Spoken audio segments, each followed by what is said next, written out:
Hey everyone, it's Adele and April from Just Say Scrap, and we are here with Throw It Together Thursday. So we are going to be throwing together our last 5 techniques. So make sure you check out our video to see what we do.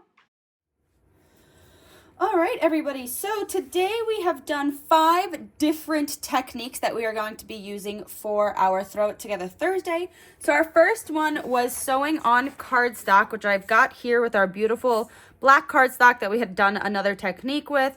And we've got the sewing with our silver thread here. Then we did our ombraying with stencils. We did our masking tape, which could be used for multiple different things, along with our last technique was quadrant stenciling. And then we also did our flat shakers. So I've got these here. So we're gonna take all of this and throw it together in a beautiful card. So I'm gonna start out with one of our regular card bases today. And we are going to start with that quadrant stenciling. So I'm just starting to pull this out here. See how this happened? This is what I'm talking about when you can heat it. But see how I'm able to kind of like pull this off and like get the part that's sticking too much to the other part instead of heating it? You can always do that too. You can work with your tape if you are able to. If not, you can actually start to tear it downward like I am doing here and start to work it. See how it kind of worked itself out? So you can always do that. But if you need some help, you can always, heat that up like I said. I'm just going to pull in my Versamat here along with my T-square ruler because I want this to be a straight line with the masking tape. All right. I'm just going to put that down there for my first pass by. And then we're going to get this tape started again. It is longer, so it does take a few more seconds just to get the whole thing up and ready to roll. All right.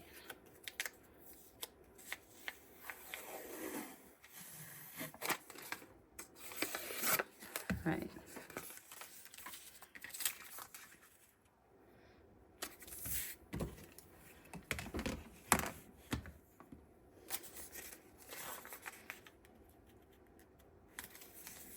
Perfect. And I'm going to take this and move it to my all-purpose mat. And we're going to do our quadrant stenciling. So I'm going to be using our mist and mink to do this. And I'm going to do the ombre effect at the same time as doing this. So I'm going to start from my center, make this a little darker, and then we're going to ombre outward. So I am going in that circular motion, and I'm just going to start to get gentle as I get towards the edge. I do want to get color on everything. That's how I want to ombre this. You can leave white if you want to, but I'm just going to make sure I get a little bit of color on everything. All right, so that's our first side. And we are going to line this back up.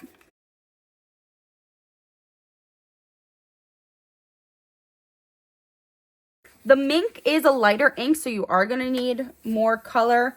I tend to kind of have to go back over it a few times just because it is lighter, so you're not going to see it on your paper as much. So it is showing up. I can tell you that the white is no longer white, but you might not be able to see it until I pull it up. So we've got that really pretty. All right. Awesome. So clean. I love how these lines come out so nicely.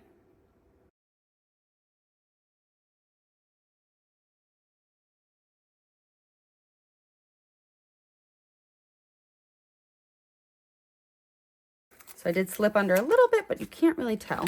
So that's good. All right, and then we've got our last quadrant.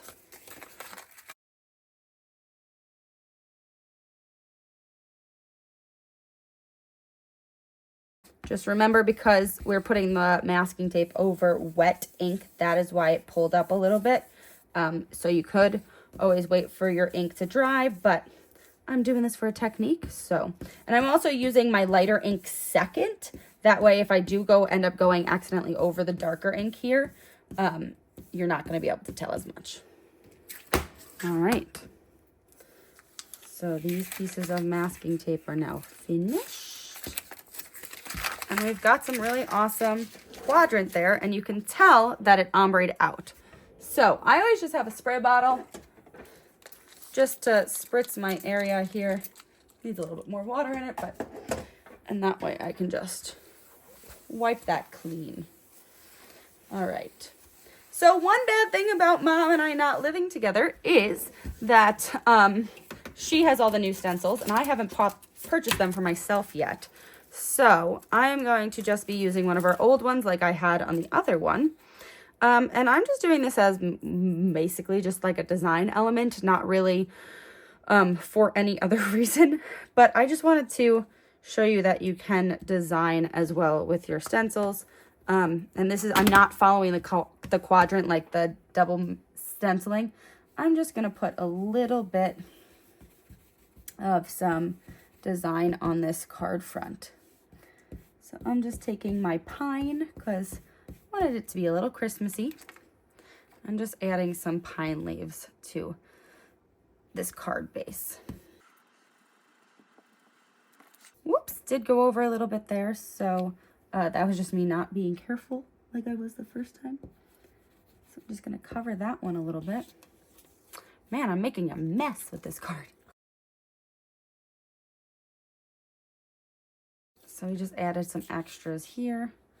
I'll add one more for this last one I did, and I'm going to do it lightly.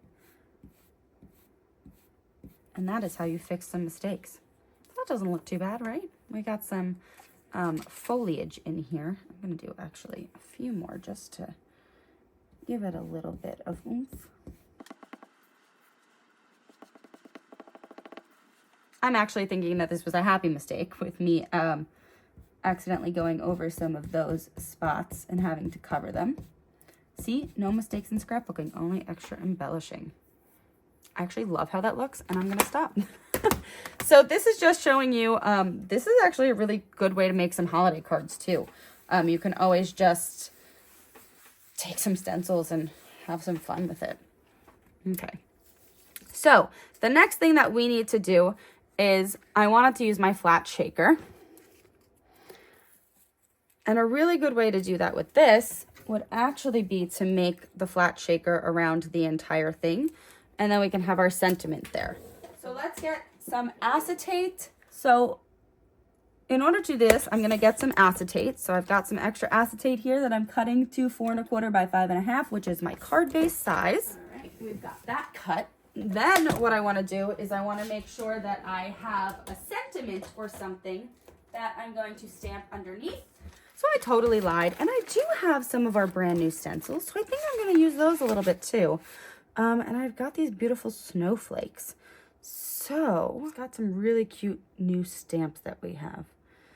I'm going to use the snowflakes for this. All right. So what I'm going to do here is I'm going to do a little bit more. And then we got to sew on our cardstock too. All right. We've got a lot of fun things happening here. All right. So we're going to open this up. I am going to use the snowflakes stamp. And we're going to put your snow cute. No, we're going to do May Your Season Sparkle. I'm in a sparkling mood. So I'm going to take our pine.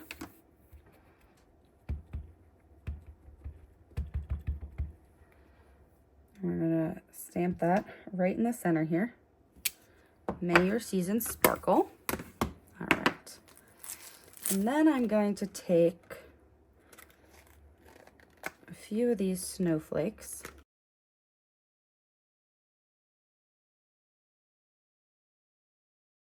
And I'm going to take our mist ink and a piece of scrap paper.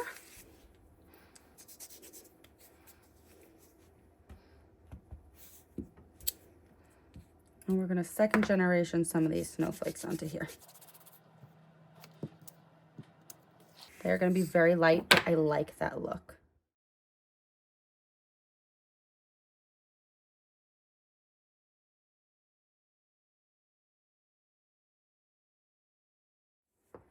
All right, I kind of just like how that's really simple and super cute in there. All right, so we've got that. We've got that beautiful part here. I'm going to take a little bit of our anti-static pouch and just put a little bit on top of this card. And I'm gonna swoosh it around in the middle here. We're gonna take our iridescent flowers because you know what? They look like snowflakes a little bit. We might as well.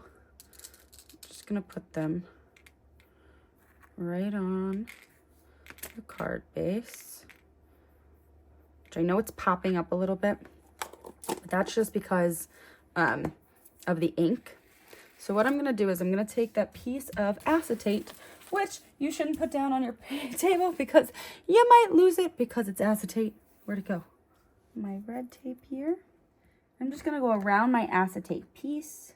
And the reason I'm doing this and not going around my card base is because I did put the sparkles down already. But I am also afraid because it's inked, it might jump up at me. So I feel like because the acetate is strong, I should be able to put this just right on top of it.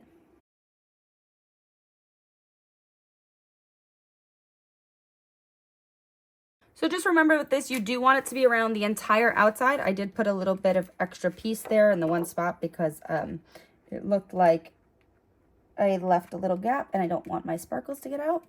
So I am now just going around this. As I go halfway around, I realized that I didn't spread those out as much as I wanted them to, so now they are.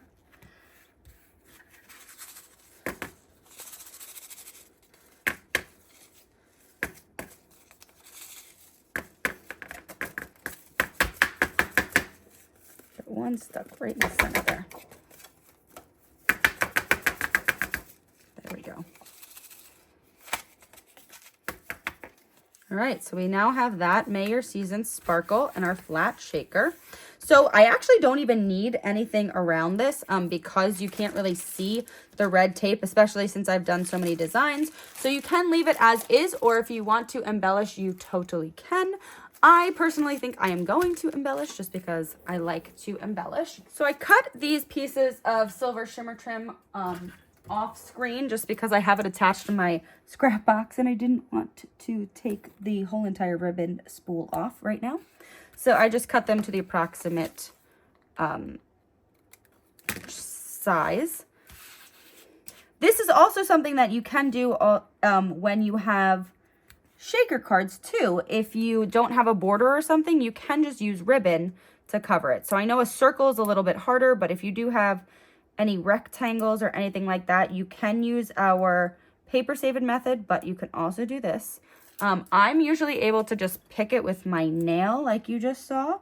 I will show you a different way to get the backing of shimmer trim off, which people always forget. So I am gonna give you a little tip there. So let me get my glue runner.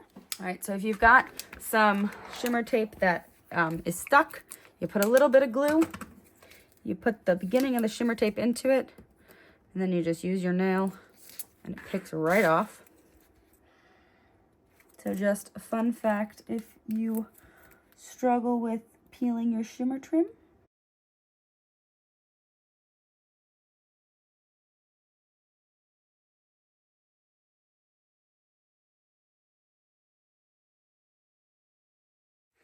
All right, and there you have that. So the only thing that we did not do is we did not actually sew with our cardstock. I totally could have sewed right under the May Your Season sparkle, but I totally forgot. But just imagine having this under there. It would be absolutely beautiful and amazing. But there is just one of our Throw It Together Thursday cards. Super simple. Imagine giving this to people for a Christmas card. You could also just put a photo under there and not make the background and do the same thing with a little bit of shaker on top. And you've got an adorable Christmas card or holiday card that you can give to friends and family. And guess what? It's not going to cost you any postage or extra postage because it is already flat. So that's even more of a win. So, all right, that's Throw It Together Thursday. And that's Throw It Together Thursday. Thank you for watching. We hope you enjoyed. If you have any questions, please let us know in the comments below. But we will see you next week for Make It Mondays and Technique Tuesday. All right, see you then.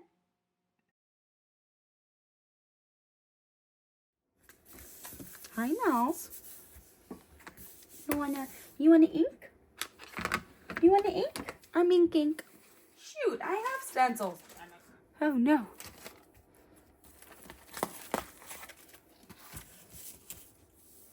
2 hours later. I still don't know where my acetate